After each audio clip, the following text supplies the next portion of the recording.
Dr. Hyun-Woo Park stared at the massive screen in the Seoul Space Research Institute. The image showed a ship unlike anything humans had ever built. It was beautiful and terrifying at the same time. The ship was 3 kilometers long and shaped like a flower made of metal and light. It had appeared at the edge of Earth's solar system 3 days ago. "Sir, they're sending another message," said his assistant, young Mai. She looked nervous as she handed him the datapad. Hyun-Woo read the message again.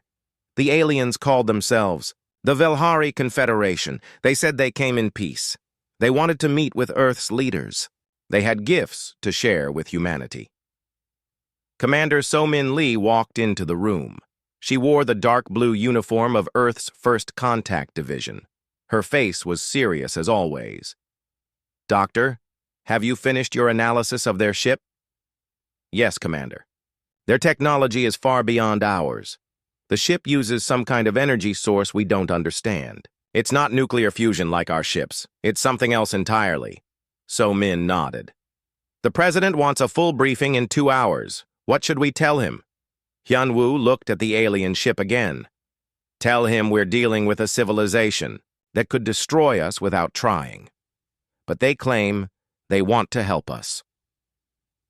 3 weeks later, Ambassador Jae-Sung Kim stood in the United Nations building in New York. The Velhari delegation had arrived on Earth that morning. They looked almost human, but taller and thinner. Their skin had a blue tint, and their eyes were larger than human eyes. They wore simple white robes that seemed to glow softly. The lead Velhari stepped forward. His name was something humans couldn't pronounce, so he told them to call him Teacher. "People of Earth," he said in perfect English, "we bring you greetings from the Velhari Confederation. We have traveled far to meet you." Ambassador Kim bowed slightly. "Welcome to Earth, Teacher. We are honored by your visit." Teacher smiled. "We come bearing gifts. Your species has shown great promise. You have discovered faster-than-light communication. You have begun to explore your solar system. You are ready for the next step." "What kind of gifts?" Kim asked. "Energy," Teacher said. "Clean, unlimited energy. We will share with you the secrets of advanced fusion technology. Your world will never need fossil fuels again. Your people will never go hungry. Your cities will shine with clean light." The T. Humans in the room looked at each other. This was beyond their wildest dreams. Energy was Earth's biggest problem. Wars were fought over oil and gas. Countries struggled to feed their people. If the aliens were telling the truth, they could solve everything. Teacher continued, "We ask for nothing in return. We only wish to see your species grow and prosper. We have helped many worlds in this way. All have become our friends and partners." That night, Hyun-Woo worked late in his laboratory. The Velhari had given them detailed plans for the fusion reactors. The technology was incredible. It used principles that human science barely understood. But something bothered him about the designs. He called his friend Dr. Chang-min from the Advanced Physics Department. "Chang-min, can you look at these reactor plans? Something doesn't feel right." Chang-min studied the plans for hours. Finally, he looked up with a frown. "Hyun-Woo, these reactors are amazing, but look at this component here." He pointed to a complex part in the center of the reactor. "This piece can only be made with materials we don't have on Earth. The aliens would have to supply it." "What does that mean?" "It means we would depend on them forever. Every reactor would need this component replaced every few years. Without it, the reactor stops working." Hyun-Woo felt a chill run down his spine. "Show me more." They worked through the night. By morning, they had found 17 different dependencies built into the reactor design. The fusion technology would work perfectly, but humans could never build or maintain it without alien help. Commander So-Min Lee received their report that afternoon. She read it twice, then called an emergency meeting with Earth's top military leaders. "Gentlemen," she said to the room full of generals and admirals, "we have a problem. These aliens aren't just giving us technology, they're creating a trap. General Park raised his hand. What kind of trap? Think about it. They give us unlimited energy. We become dependent on their technology. We stop developing our own energy sources. Then what happens if they decide we're not good friends anymore? The room was quiet. Everyone understood what she meant. Admiral Cho spoke up. Have they done this before? So-min pulled up a holographic display. We've been studying their messages carefully. They mentioned helping many other worlds. I had our intelligence team research what they could find about the Velhari Confederation, the Bow. Display showed a map of local space. Red dots marked the locations of different alien civilizations. Every species the Velhari have helped has the same story. First contact, gifts of technology, rapid advancement, then nothing. No more independent development. No new innovations. They all become client states of the Confederation. Ambassador Kim looked sick. So their gifts aren't gifts at all. They're chains. Beautiful, helpful chains, So-min agreed. But chains nonetheless. The president called an emergency session of the World Council. Every nation's leader attended by video link. The debate lasted for 3 days. Some leaders wanted to reject the alien offer completely. Others said Earth couldn't afford to refuse unlimited energy. The arguing grew heated. Countries threatened to make their own deals with the aliens. Finally, the president of Korea made a suggestion that changed everything. What if we accept their gift, but we also prepare for the future? We take their technology, we study it, and we learn how to make our own version. That could take decades, the president of Brazil argued. Then we work for decades, the Korean president replied. We smile at our alien friends. We say thank you for their wonderful gifts. And in secret, we make sure we never need their gifts again. Ambassador Kim was chosen to deliver Earth's answer to the Velhari. He met Teacher in the same UN building where they had first talked. Teacher, Kim said with a smile, Earth gratefully accepts your generous offer. We look forward to a long friendship between our species. Teacher smiled back. Excellent. Construction of the first fusion reactors will begin immediately. You will see results within months. After the Velhari delegation left, Kim walked to a secure room in the basement of the building. So-min and Hyun-woo were waiting for him. It's done, Kim said. We accepted their offer. Good, So-min replied. Project Mirror begins tonight. Hyun-woo opened a briefcase full of encrypted data drives. I've selected the best minds from every country, physicists, engineers, materials scientists. They all think they're working on different projects. None of them will know the full scope of what we're doing. How long do you think we have? Kim asked. So-min looked out the window at the night sky. Somewhere up there, the Velhari were probably celebrating another successful conquest. Maybe 10 years, maybe 20. But however long it takes, we'll be ready when they come back for their payment. The next morning, newspapers around the world celebrated humanity's good fortune. The headline read, Aliens bring unlimited energy to Earth. But in secret facilities across 6 continents, Earth's best scientists began the most important project in human history. They were going to learn how to be free. 8 years had passed since the Velhari gave Earth their gift. The world looked different now. Cities glowed with clean energy from the alien fusion reactors. Electric cars filled the streets. Factories ran day and night without pollution. Hunger was becoming a memory as vertical farms powered by unlimited energy fed billions. The world celebrated their alien friends. Statues of Teacher stood in major cities. Children learned about the Velhari in school. Politicians gave speeches about humanity's bright future as partners with an advanced civilization. But beneath the surface, in hidden facilities carved deep into mountains and ocean floors, a different story was unfolding. Dr. Min-ho Choi rubbed his tired eyes as he stared at the quantum equations covering his laboratory wall. For 5 years, he had led the most secret project in human history. Project Mirror was hidden even from most world leaders. Only a handful of people knew its true purpose. "Doctor, we have a breakthrough in Lab 7, said his assistant, Jin A. She looked excited but spoke in whispers. Even here, 2 kilometers underground in a facility that didn't officially exist. They were careful. Min-ho followed her through corridors lined with the most advanced equipment humanity had ever built. Most of it was reverse-engineered from studying tiny samples of Velhari technology. Every component had been built by human hands, using human materials, following human designs. In Lab 7, engineer Soo-Jin Han was hunched over a device that looked like a crystal flower made of metal and light. It was their latest attempt to recreate the core component of a Velhari fusion reactor. "Soo-Jin, what did you find?" Min-ho asked. Soo-Jin looked up with wide eyes. "It works. Our version actually works better than theirs. That's impossible. Their technology is centuries ahead of ours." That's what we thought. But look at this.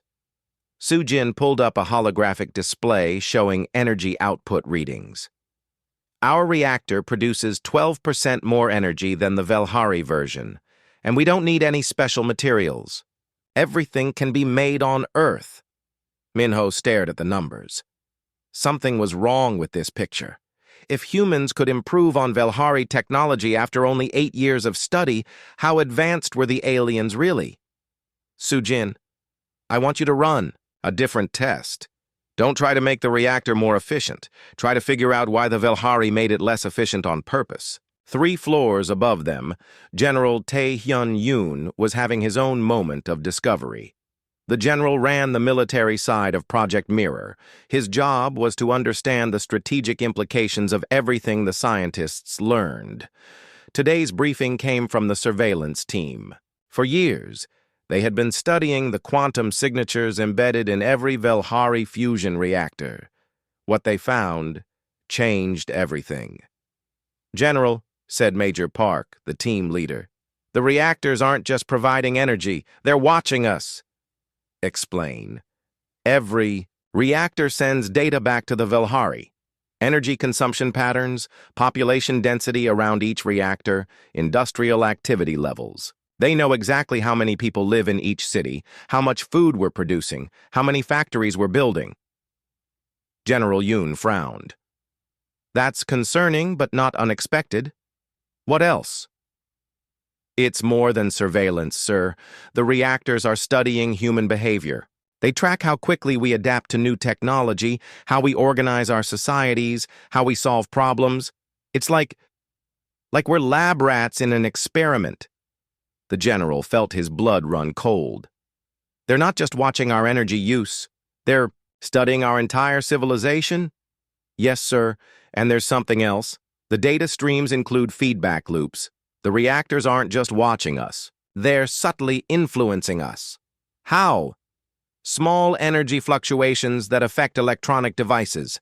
Tiny changes in power flow that impact manufacturing schedules. Nothing obvious, but enough to guide our development in certain directions." "General." Yoon stood up and walked to the window. Even from deep underground, he could see the glow of a Velhari reactor in the distance. How many human decisions over the past 8 years had been influenced by alien manipulation? "Major, I want every reactor on Earth monitored continuously. If they're studying us, then we're going to study them right back." That evening, Min-ho called an emergency meeting of Project Mirror's senior staff. In a secure conference room, the top scientists and military leaders gathered around a holographic table. "Ladies and gentlemen," Min-ho began, "we've made several disturbing discoveries today. First, our technology is not only equal to Velhari technology, it's superior. Second, the Velhari have been using their reactors to study and influence human development. Third, we believe this is all part of a test." Engineer Soo-Jin spoke up. "What kind of test?" "We think they're evaluating our intelligence. The reactor designs they gave us contain problems that can be solved, but only by a species with advanced scientific capabilities. They want to see if we're smart enough to improve their technology." General Yoon added, And while we're taking their test, they're gathering detailed intelligence about our capabilities, our weaknesses, and our potential. But why? Asked Dr. Young-soo from the materials science team. If they wanted to conquer us, why not just attack? Minho pulled up a historical analysis. We've been studying every species the Velhari have contacted. The pattern is always the same. First contact, technology gifts, a period of rapid development, then integration into the Confederation. What does integration mean? It means the species stops developing independently. They become dependent on Velhari technology and guidance. They contribute their knowledge and resources to the Confederation, but they never advance beyond the level the Velhari allow. The room was quiet as everyone absorbed this information. General Yoon broke the silence. The question is, what do we do about it? Minho smiled grimly. We pass their test, but we also prepare for what comes after. Over the next 2 years, Project Mirror expanded dramatically. Hidden facilities were built on every continent. The world's best minds were quietly recruited with cover stories about advanced energy research or space exploration projects. Dr. Soo-Jin Han led the development of truly human fusion technology. Her reactors were smaller, more efficient, and completely independent of alien components. More importantly, they included quantum noise generators that made them invisible to Velhari surveillance. Dr. Young-soo's materials team created new alloys and composites that surpassed anything in the Velhari gift packages. They discovered that Earth's heavy industrial base gave humans advantages the aliens hadn't expected. Meanwhile, General Yoon's intelligence division worked on the most important question of all. What were the Velhari really planning? The answer came from an unexpected source. Dr. Mi Young, a linguist studying Velhari communications, noticed something strange about their language patterns. General, she reported, I've been analyzing 8 years of Velhari transmissions. Their language has barely changed at all. No new technical terms, no new concepts, no evolution in their thinking. What does that mean? It means they've stopped growing. Their civilization isn't advancing anymore. They're not exploring new ideas or developing new technologies. They're just managing what they already have. General Yoon realized the horrifying truth. They're not studying us to conquer us. They're studying us to steal from us.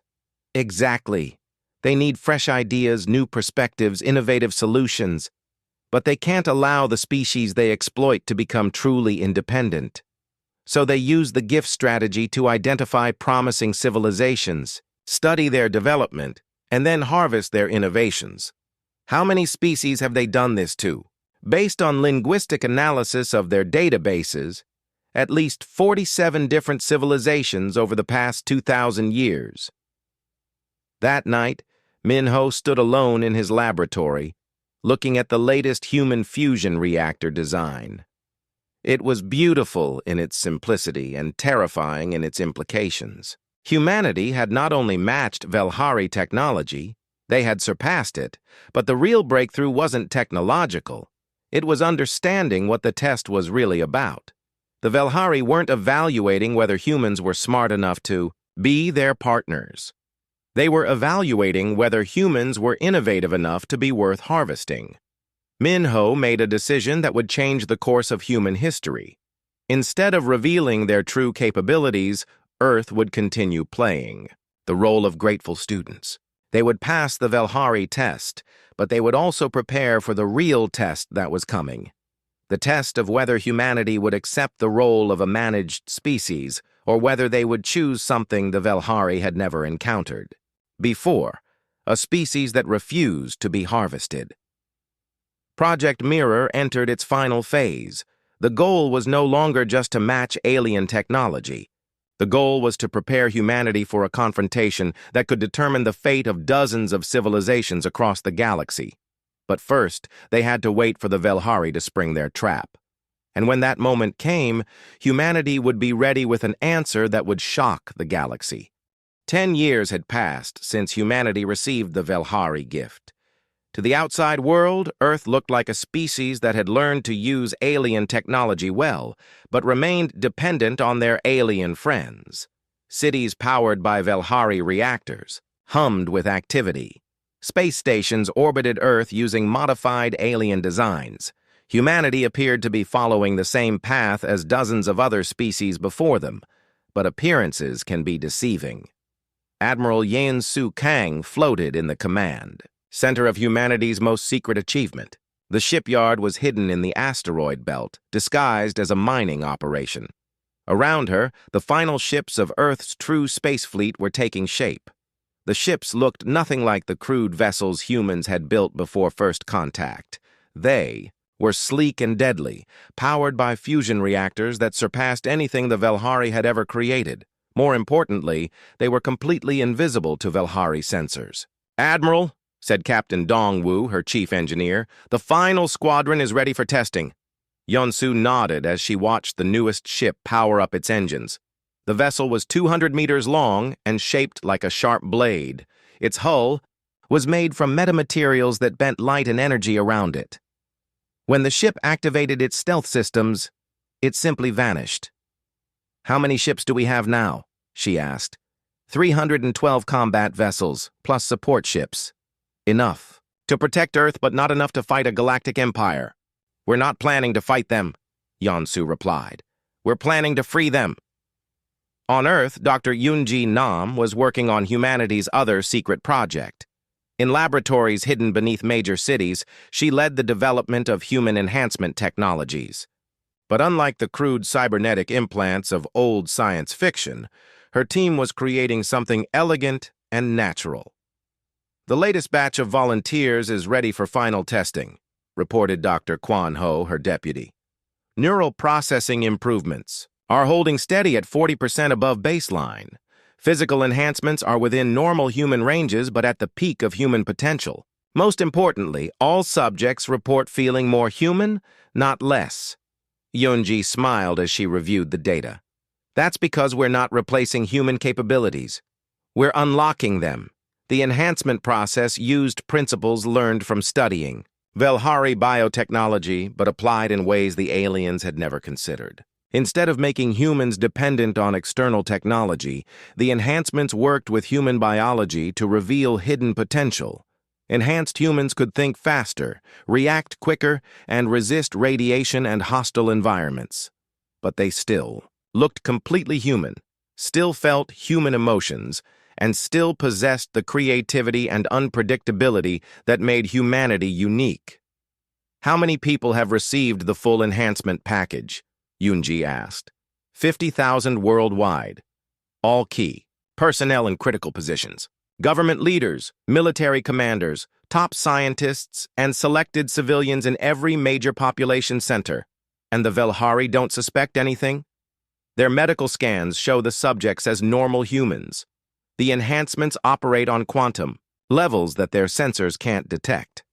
Meanwhile, diplomat In Su Bei was managing the most dangerous part of humanity's preparation. As Earth's undercover intelligence chief, he coordinated a network of human agents throughout Velhari space. These agents weren't spies in the traditional sense. They were explorers, traders, and researchers who traveled on the alien transport network that connected Confederation worlds. To the Velhari, they looked like humans learning to participate in galactic civilization. In reality, they were gathering intelligence about the true nature of the Confederation. "Sir," reported Agent Misun from her post on a Velhari trade station, "I've confirmed our worst fears. The Confederation isn't a federation at all. It's a carefully managed empire." Insu read her encrypted report with growing horror. Every member species of the Confederation lived in a kind of comfortable prison. They had all the technology they needed for peaceful, prosperous lives. But they had no real freedom to explore, to grow, or to choose their own destinies. "What about their military capabilities?" he asked during their quantum-encrypted communication. "That's the strange part. They don't seem to have much of a military. Most Confederation security is handled by automated systems and AI. The Velhari themselves rarely use weapons. How do they maintain control? Through dependency. Every species relies on Velhari technology for their most basic needs: energy, transportation, communication, even food production. If the Velhari cut off support, entire civilizations would collapse within months. Insu realized the elegant cruelty of the system. The Velhari didn't rule through fear or force. They ruled through making resistance impossible. But they had made a mistake with humanity. They had given Earth 10 years to prepare. Agent Jun Ho, stationed on the Velhari homeworld, sent the most important intelligence of all. "Sir, I've discovered why the Velhari are so interested in new species. They're not just managing an empire. They're fighting a war." Against whom? Against stagnation. Their own civilization stopped advancing centuries ago. They've reached a technological plateau and can't break through on their own. They need fresh ideas, new perspectives, innovative solutions. That's what they harvest from species like us. How does the harvesting work? Once a species proves they can improve Velhari technology, they're invited to become research partners. It sounds like an honor, but it's actually the final step in the assimilation process. The species shares all their innovations with the Confederation, but they're never allowed to advance beyond certain limits. Insu felt sick as he realized the scope of the trap. Humanity had been selected not just as a client species, but as a source of innovation for an empire that had forgotten how to innovate on its own. That evening, the leaders of Project Mirror held their most important meeting yet. In a secure facility beneath the Pacific Ocean, they gathered to plan humanity's response to the Velhari trap. Admiral Yon Su presented the military situation. "Our fleet is ready. We have ships that can travel faster than anything the Velhari possess, and weapons that can penetrate their defenses. But we're still vastly outnumbered." Dr. Yunji gave the Human Enhancement Report. "We have enhanced personnel in every critical position on Earth and throughout human space. If the Velhari try to shut down our technology, we can maintain our civilization independently." Diplomat Insu delivered the intelligence summary. "The Confederation controls 47 species across 200 star systems. Most of these species would probably join us if they believed they could break free from Velhari control."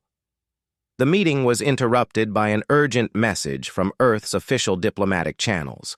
Teacher, the Velhari ambassador, was requesting a meeting with Earth's leadership. "This is it," said Dr. Minho, who now led the entire Mirror project. "They're ready to spring their trap." "Are we ready to spring ours?" asked Admiral Yan Su. Minho looked around the table at the faces of humanity's secret leaders.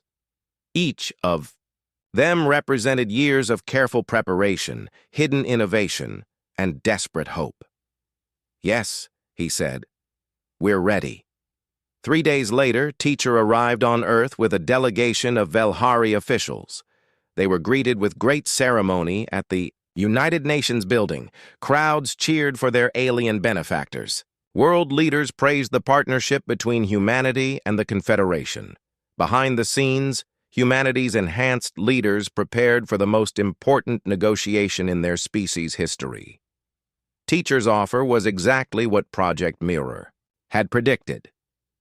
"The time has come," he announced, "for humanity to take the next step in galactic civilization.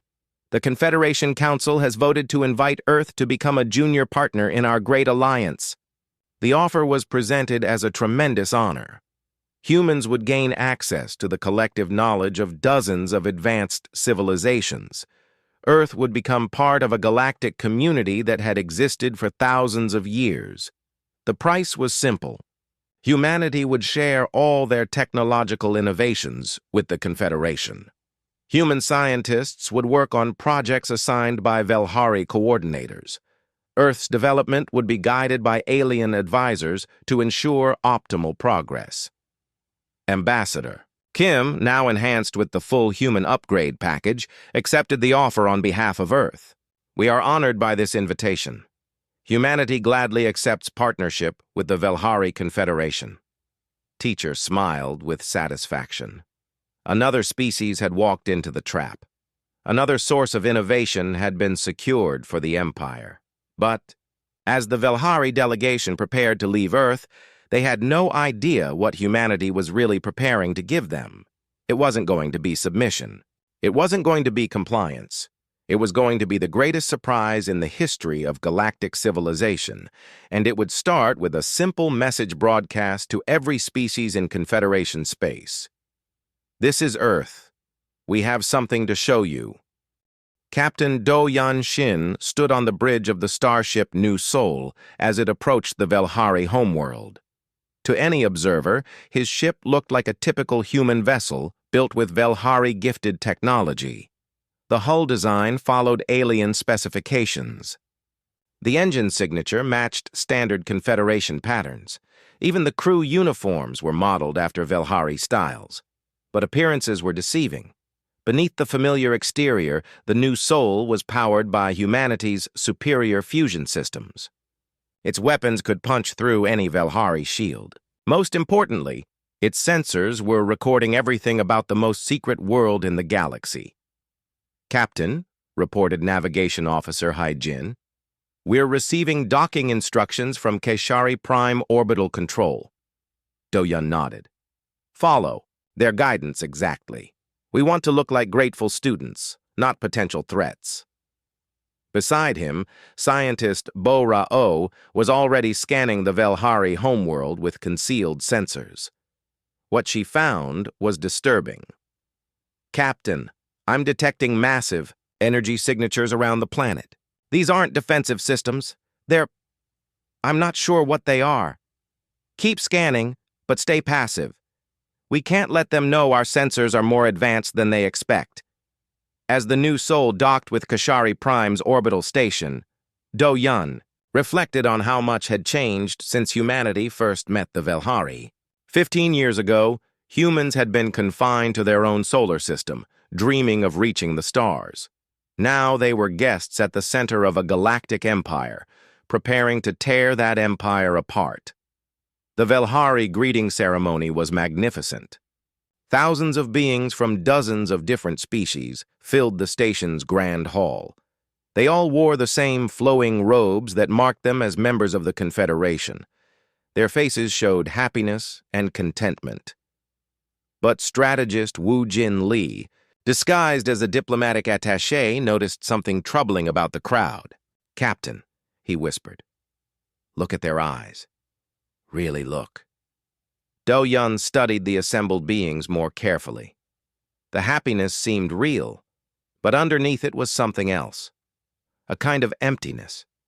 These beings looked like people who had forgotten how to dream. Teacher approached the human delegation with his usual warm smile. "Welcome to Keshari Prime, friends from Earth. We are honored to show you the heart of our great Confederation." The tour that followed was designed to impress. The humans were shown gleaming cities powered by unlimited energy. They visited research centers where beings from many worlds worked together on scientific projects. They saw orbital farms that fed billions and entertainment complexes that offered every pleasure imaginable. It was a paradise. And it was a prison. Scientist Bo-Ra-O's covert scans revealed the truth behind the beautiful facades. Every building, every system, every piece of technology was connected to a vast central network controlled by the Velhari. Nothing happened on any Confederation world without their knowledge and approval. More disturbing was what she discovered about Velhari technology itself. "Captain," she reported during a private moment, "their systems are incredibly advanced, but they're all old. Some of this technology hasn't been updated in centuries." "What does that mean?" "It means they've stopped innovating. They're just maintaining and refining technologies they developed long ago." That night, the humans attended a grand banquet in their honor. Representatives from 47 different species celebrated humanity's entry into the Confederation. The food was wonderful, the entertainment was spectacular, and the conversations were friendly. But Wu Jin-Lee noticed something that chilled him to the bone. Every being at the banquet spoke the same way. They used the same phrases, expressed the same opinions, and showed the same reactions to events. It was as if they had all been programmed with the same responses. During a break in the festivities, Do-Yun managed to speak privately with a representative from the Corvani, a species that had joined the Confederation 50 years earlier. "Tell me," Do-Yun asked carefully, "what was your homeworld like before you joined the Confederation?" The Corvani's eyes brightened for a moment. We were explorers. We built ships that could dive into stars to study stellar cores. We created art that could only be appreciated in zero gravity. We were always asking, what if, and why not? And now, the brightness faded from the Corvani's eyes. Now we are happy. We have everything we need. Why would we want anything else? Do-Yun realized the horrible truth.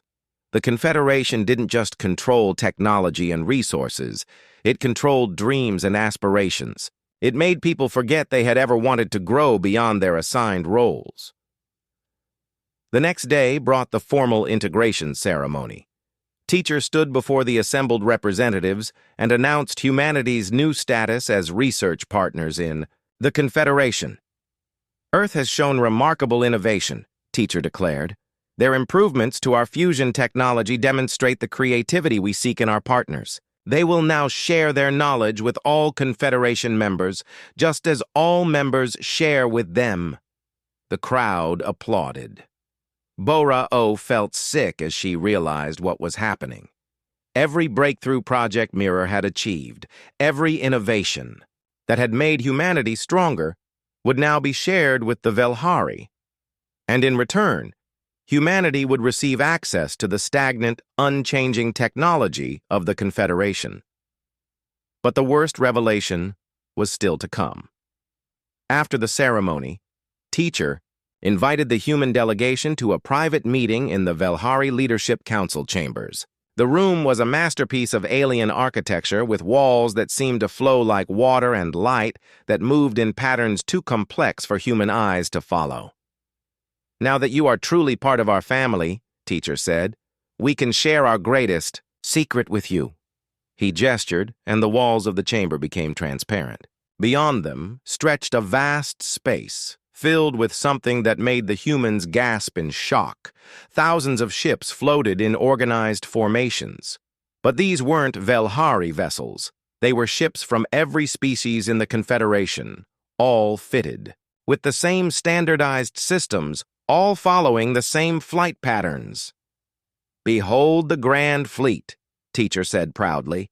"Every world contributes ships and crew to our collective defense. Together, we are invincible." Wu Jinli studied the fleet with a strategist's eye.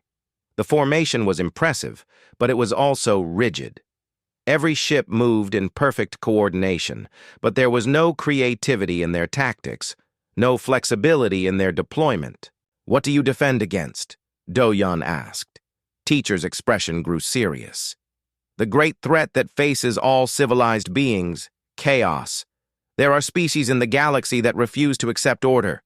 They insist on developing their own technologies, following their own paths, making their own choices. They spread disorder wherever they go. And you stop them? We guide them. We show them the benefits of cooperation. Most eventually see the wisdom of joining us. Those that refuse..." Teacher gestured to the fleet. "Well, order must be maintained." Bora-O felt her enhanced nervous system processing the implications faster than a normal human could think.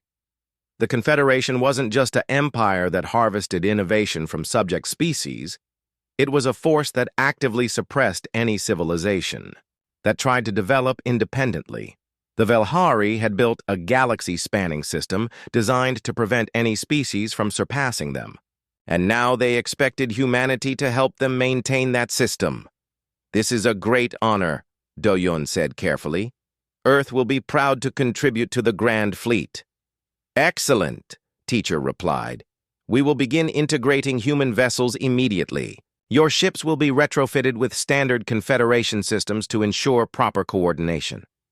That night, alone in their quarters aboard the station, the human delegation held an emergency meeting using quantum-encrypted communication. They want to lobotomize our entire fleet, Wu Jin Li reported. Every human ship would be controlled by their central command system. It's worse than that, Bo Ra-O added. I've been analyzing their integration process. It doesn't just standardize technology. It standardizes thinking. Every species in the Confederation has had their creativity systematically suppressed. Du Yun looked out at the stars surrounding Keshari Prime. Somewhere out there, dozens of civilizations lived comfortable, empty lives under Velhari control. And now, the aliens expected humanity to join them willingly. Send a message to Earth, he ordered. Tell them it's time. Time for what? Wu Jin Li asked. Du Yun smiled grimly. Time to show the galaxy what happens when you try to cage the human spirit. The message was transmitted using a quantum communication system hidden inside the New Soul's standard equipment. It would reach Earth in 6 hours. The Velhari would detect it in 12 hours, when human ships began appearing throughout Confederation space carrying a gift the aliens had never expected. Freedom. Fleet Admiral Kyung-ho Ryu stood on the bridge of humanity's flagship as it dropped out of faster-than-light travel at the edge of the Keshari system. Around him, 200 ships materialized from the darkness of space, like vengeful stars coming to life. The Velhari orbital sensors immediately detected the new arrivals. Alarm signals began broadcasting across all Confederation frequencies. But the messages that followed weren't warnings of invasion. They were something far more dangerous to the Velhari Empire. They were blueprints. Complete technical specifications for human fusion technology flooded every communication channel in Confederation space. The broadcasts included detailed construction, guides, material requirements, and safety protocols. Most importantly, they were transmitted in 47 different languages, reaching every species under Velhari control.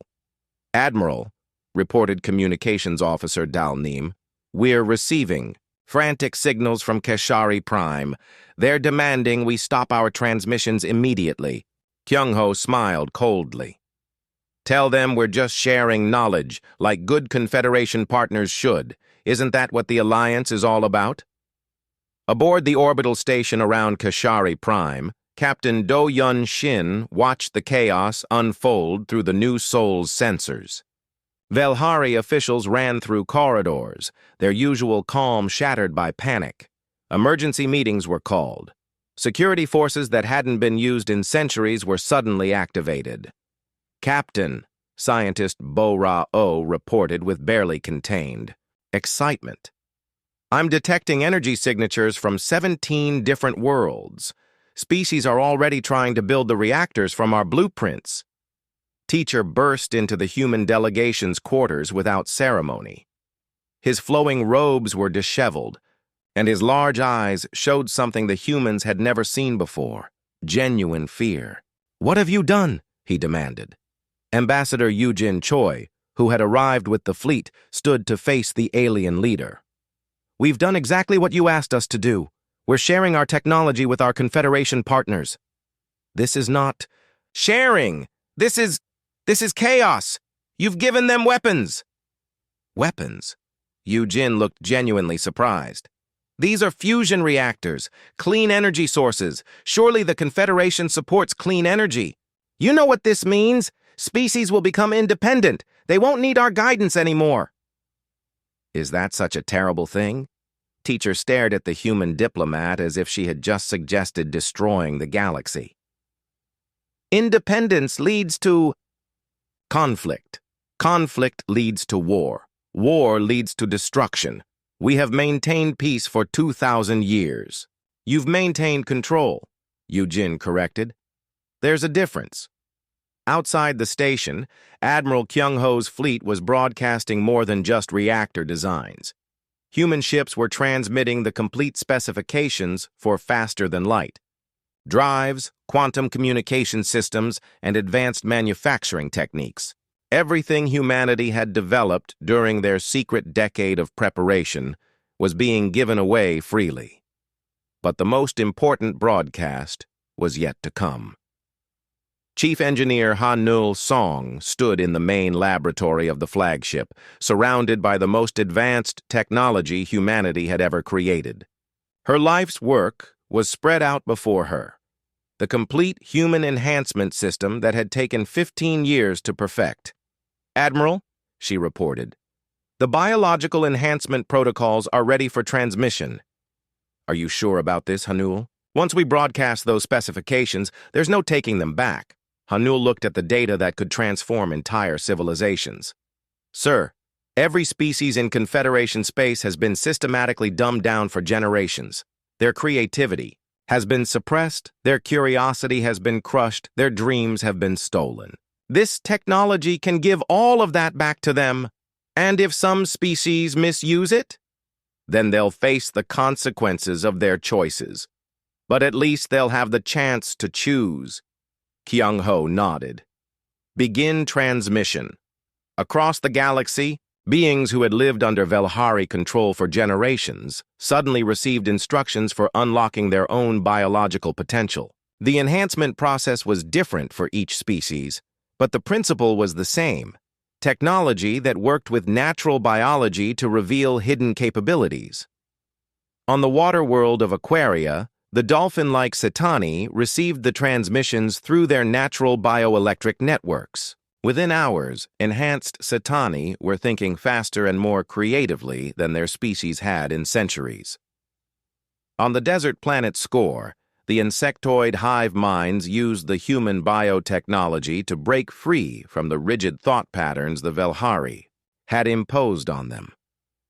For the first time in generations, individual Score began having their own ideas. On the frozen moon of Glacius, the energy-based Luminar found ways to use human enhancement principles to improve their crystalline matrix structures. Their thoughts became clearer, their emotions stronger, their dreams bigger. The effect spread like wildfire across Confederation space, as species began building human fusion reactors and enhancing their own capabilities. Something the Velhari had never encountered began to happen. Rebellion. It wasn't violent rebellion. It was something far more terrifying to the Velhari. Intellectual rebellion. Species that had been content to follow alien guidance for centuries suddenly began asking questions. Why did they need permission to explore new star systems? Why couldn't they develop their own technologies? Why should they accept limits on their growth and development? On Keshari Prime, the Velhari Leadership Council met in emergency session. For the first time in 1,000 years, they faced a crisis they couldn't control through technology or manipulation. "The humans have broken the fundamental principle of the Confederation," declared High Coordinator Veltar. "They've given dangerous knowledge to unprepared species." "What do we do?" asked another council member. "We could activate the Grand Fleet, force compliance, and fight 47 species with enhanced capabilities and human technology. We would lose." In the station orbiting above them, Ambassador Yoo-Jin Choi delivered humanity's final message to Teacher and the assembled Velhari delegation. "For 2,000 years," she said, "your Confederation has maintained peace through control. You've prevented war by preventing growth. You've avoided conflict by avoiding progress. You call this civilization, but it's really just an elegant form of death." Teacher's face showed the confusion of a being whose entire worldview was crumbling. "We gave you everything: energy, technology, partnership. Why do you destroy what we built?" "Because what you built was a prison," Yoo-Jin replied. "You created a galaxy where no one could dream of becoming more than they were. You turned exploration into management, innovation into maintenance, hope into contentment.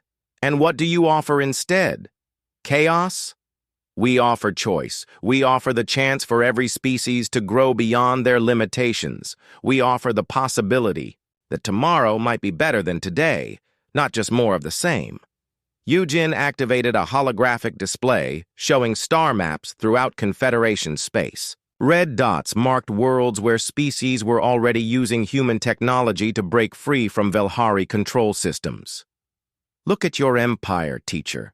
It's not falling apart because we destroyed it. It's growing beyond your ability to contain it. Species are choosing freedom over security, growth over stagnation, hope over fear. The display showed more red dots appearing every hour as additional worlds joined the exodus from Confederation control. This isn't conquest, Eugene continued. This is liberation.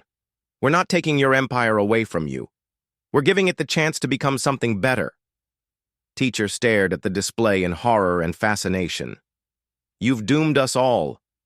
Without central coordination, without unified purpose, the galaxy will tear itself apart. Maybe, Eugene admitted. Freedom is dangerous. Growth is risky. Choice can lead to conflict, but it can also lead to wonders you never imagined. She gestured to Admiral Kyung-ho's fleet, which was now joined by ships from a dozen different species. Human vessels flew alongside Setani bioships, Score hive carriers, and Luminar energy cruisers. Each ship was unique, reflecting the creativity and dreams of its builders. Look at what's already happening. Species that haven't cooperated in centuries are working together by choice, not by command. They're sharing ideas, combining technologies, creating new possibilities. And if they fight each other, then they'll learn from their mistakes and grow stronger. That's what free species do. The final message came from Admiral Kyung-ho himself, broadcast to every world in what had been Confederation space. This is Fleet Admiral Kyung-ho Ryu of Earth.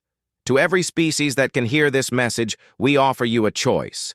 You can remain under Velhari guidance if that's what you truly want. Or you can join us in building something new. We offer no guarantees. Freedom is hard. Growth is painful.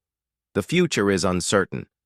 But we believe that the chance to become more than you are is worth any risk. We've given you the tools. The choice of how to use them is yours. Within 6 months, 38 of the 47 Confederation species had chosen independence. Some joined the new alliance forming around Earth. Others struck out on their own paths. A few even convinced groups of Velhari to abandon their empire and explore new ways of thinking. The galaxy became a more dangerous place. There were conflicts over resources, disagreements about territories, and clashes between different philosophies of development.